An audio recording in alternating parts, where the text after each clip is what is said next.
Ashamaa harka fuunee kabajamtoota hordoftoota fi daawwattoota Oromiyaa Global Media kun sagantaa oduu Oromiyaa Global Mediaati oduu waliin Anibsaa Gadaatiin dura dursuun oduu hangafoota.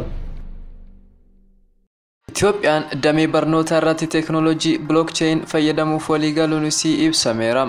Itoophiyaatti ramaddiin barattoota yuunivarsiitii galanii ibsameera. Maallaqni gamtaan Awurooppaa Eertiraaf kennuuf ture biyyoota biroof akka oolu gaafatame. Keeniyaan mooraa baqattoota biyya ishee keessa jiru bara 2022 waxabajjii keessa akka cuftu United Nations himteerti.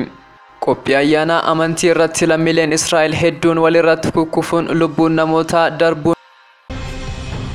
Kabajamtoota hordoftoota fi daawwattoota keenya chaanaalii keenya subscribe gochuun odeeffannoo waayitaawwan akka isin bira ga'u gochuu dandeettu.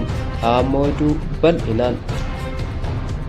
Dhaabbanni qorannoo fi misooma blockchain addunyaa Itoophiyaatti waraqaa eenyummaa barattoota fi barsiisota akka biyyaalessaatti karaa dijitaala teekinooloojii blockchain jedhamuun fayyadamuun qopheessuuf waliigaluu ibseera.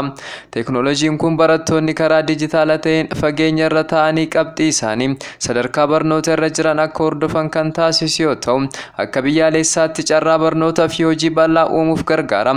Waraqaan eenyummaa karaa blockchain Prism ID jedhamu mootummaa manneen barnootaa 3,500 keessatti barattoota miiliyoona 5 ta'anii fi barsiisota 550 ta'an ragaa guutuu bakka jiratan waliin galmeessuun haala barnootaa akkamiirra akka jiran baruuf gargaara. Haala kanaanis yoo qabxiin barnoota isaanii gadi bu'ee ragaa isaanii illee meeshaalee barnoota barbaachisan karaa dijitaala ta'een isaaniif dhiyeessuuf gargaara. Kaayyoon isaa barattoonni hundi ragaa isaanii karaa blockchain akka galmaa'uun akka danda'uu fi carraa barnoota yuunivarsiitiif hojiif burjaajii uumuu xiqqeessuuf gargaara. Kana malees dhaabbanni hojjetaa qacaruu barbaadu qabxii nama hojiif iyyatee qaama sadaffaa osoo hin barbaachisin karaa dijitaala ta'een ofumaan adda baasuuf gargaara. Blockchain irraa nama tokko adda baasuun foddaa tokko keessatti galmeessuu kaa'uuf kan gargaarudha. Mootummaan barattoota fi barsiisotaaf taabileetii fi tajaajila intarneetii kan dhiyeessu yoo ta'e, haaluma takkaan barattoonni qabxii isaanii guutuu barnoota sadarkaa olaanaa banamu akka ilaalan gargaara.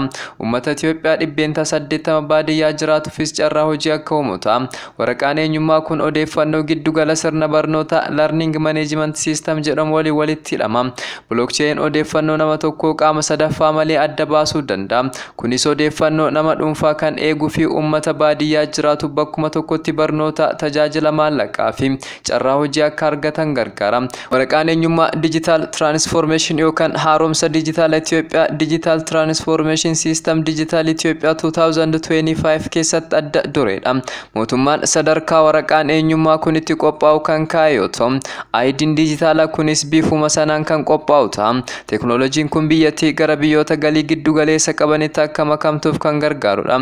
Seektaroota akka qonnaa, oomishaalee fi turizimii garaagaraa tajaajila dijitaalaa galchuun guddina biyyattii ariifachiisuuf gargaara. Itoophiyaan oomishaalee dhaabbata IOH keessa Ataalaa keessa kanneen karaa blockchain walitti hidhaman yaalaa jirti. Kunis karaa waraqaa eenyummaa kana oomishuu qonna xixiqqaa kanneen dhiyeessan galmeessuun ID yookaan eenyummaa isaa tajaajila geejjibaa fi fayyaa naannoo isaanii waliin karuma dijitaalaa wal qabsiisuun hojjeta. Dhaabbanni IOH tikkeettii geejjibaa karaa dijitaalaa yookiin blockchain magaalaa Finfinneetti jalqabuuf marii eegalee jira. Teekinooloojiin kaardiyoo jedhamu qondaalli mootummaa qabxii amala daree galuu barataa kan oolmaa daa'immanii sadarkaa jalqabaa fi kan hordofuu danda'a. Barsiisonni kanumaan fayyadamuun amalaa fi barattoota harca'an yoo jiraatan ittiin gabaasu. Tajaajilli kun dhaabbilee olaanoo keessatti hojii irra kan oolu yoo ta'u, digirii barattoota dhugaa ta'uu fi dhiisuu isaa ittiin addaan baasuuf kan gargaarudha. Dhaabbanni IOH biyyoonni guddataa jiran teekinooloojii kana fayyadamuuf carraa guddaa qabu jedhee gatiin isaas gadi bu'aa fi anniisaa xiqqaa kan fayyadaman ta'uu ibseera. Kana malees dhaabbanni kun Itoophiyaatti dubartoota sooftiweerii qopheessuuf danda'an hedduu leenjisuu isaa ibseera. Dhaabbanni IOHK jedhamu hundeessaa blockchain fi Ethereum kan ta'e Charles Hoskinson nama jedhamuun hundaa'uun beekameera. Blockchain fi Ethereum teekinooloojii jedhamu uummata addunyaa biliyoona 1.7 tajaajila baankii malee jiruuf tajaajila kennuuf yaadame jalqabe. John Onkar Director Operation Africa Itoophiyaatti haaromsi barnoota karaa blockchain geggeeffamu uummata tajaajila dijitaalaa hin arganneef bu'aa guddaa qaba jedhaniiru.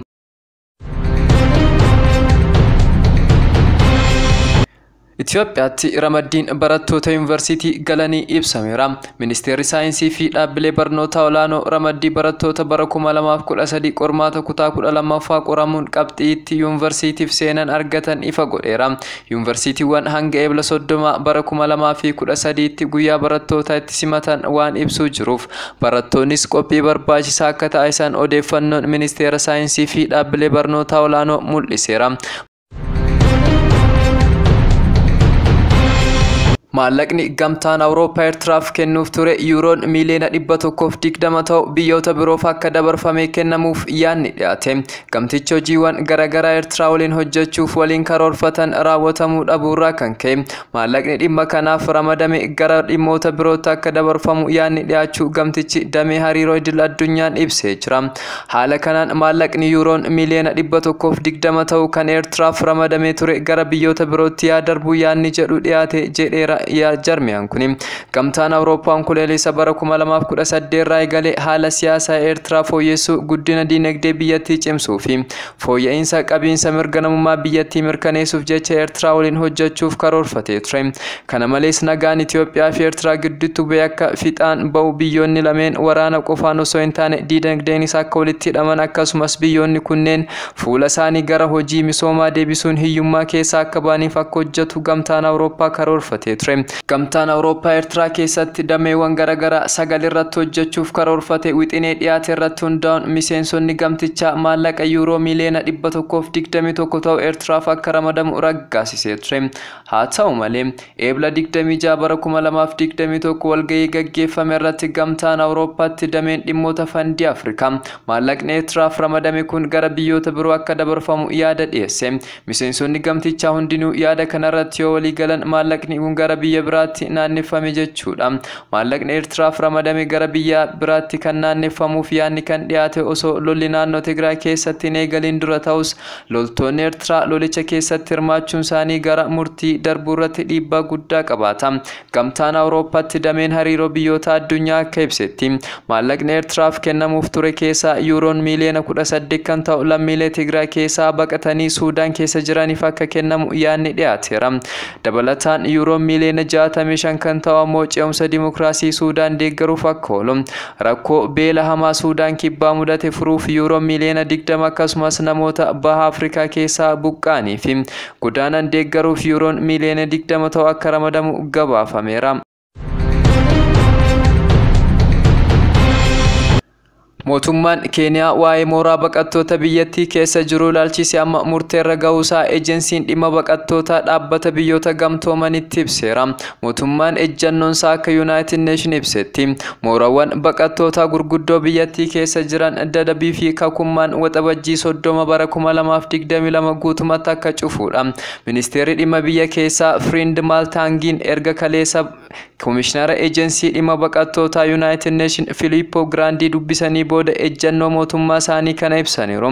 Abmi hangin akka jedhanitti gareen qondaaltota mootummaa Keeniyaa fi UNHCR waliin ta'uun adeemsa cufiinsi mooraawwan kunneenii caamsaa 5 bara 2022 akka eegalu saffisaan ni hojjetu jedhaniiru. Mooraawwan cufuuf waliin walqabatee karoorri jiru baqattoonni fedhiidhaan akka biyya deebi'anii fi keessattuu kanneen baha Afrikaa irraa ta'aniif ammoo eeyyamni hojii yookiin jireenya akka kennamuuf haala mijeessuudha. Mootummaan Keeniyaa bitootessa darbe keessa United Nation mooraa baqattoota kanneen akka cufuuf akeekkachiisa guyyaa 14 kennee ture. Mooraawwan baqattoota Dadabii fi Kakummaa keessa baqattoonni hedduun isaanii lammiilee Itoophiyaa, Somaaliyaa, Suudaan Kibbaa, Dimokiraatik Riippaabilik Koongoo kan ta'an 400 caalan ni argamu. Keeniyaa waggaa 30 oliif baqattootaaf da'oo taatee jirti. Mootummaan kanaan booda akkaataa istaandaardii qabiinsa baqattootaa kaa'ameen baqattoonni kunneen keessummeessuu akka hin dandeenye himeera. Qondaalli ministeera dhimma alaa biyya keessaa Kaarajaan Kibichoo murteen mooraa baqattoota Dadabii fi Kakummaa waxabajjii 30 bara 2022 cufuuf darbe dantaa biyyaa fi lammiilee keenya eeguu irratti hundaa'edha jedhaniiru. Oduu maddeen alaa argannetti gaafa darbinu kaababa Israa'elitti lammiileen sagantaa ayyaana amantiif ba'an walitti heddummaatanii walirratti kukkufuun namoonni hedduun dhumu tajaajilli balaa tasaa biyyattii Magan David Adom MDA jedhamu ibsee jira. Jarmiyaan kun namoonni hedduun du'u malee lakkoofsi sirrii adda hin baafanne jedhee jira. Dabalataan namoota hedduu miidhaan ga'us himeera. Baruun Hartees jedhamu yoo xiqqaate namoonni 44 du'u gabaaseera. Tajaajilli balaa tasaa namoonni miidhaman baraaruu irratti xiyyeeffate hojjetaa jira. Ministeerri muummee biyyattii Benjinaamo Netanyahuun taateen kun balaa hammaataadha jedhaniiru. Kanneen miidhamaniif kadhataa jiraachuu ibsaniiru.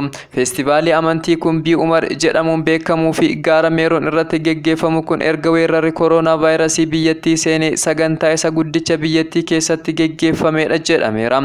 Bakka yaaddoon kooroonaa vaayirasii jirutti namoonni kuma hedduutti lakkaa'aman ba'anii feestivaala kanarratti hirmaataniiru. Balaa kana hordofee ambulaansonni hedduun akkasumas dhaabbileen tajaajila yeroo balaa bakkatti argamuun reeffa namoota kaasaa jiru. Kanneen miidhamanis baraaruu irratti argamu. Poolisiin biyyattii namoonni bakka sana hatamtamaan akka socho'an ajajeera. Qondaalli balaa tasaa namoonni 38 akka miidhamuu fi 6 immoo sadarkaa yaaddeessaarra jiraachuu ibsaniiru. Kabajamtoota hordoftoota fi daawwattoota Oromiyaa Global Media sagantaan oduu sa'aatii kanaaf qabannee dhiyaanne kana fakkaata. Sagantaa Oromiyaa Global Media kan wajjin turtii gaarii.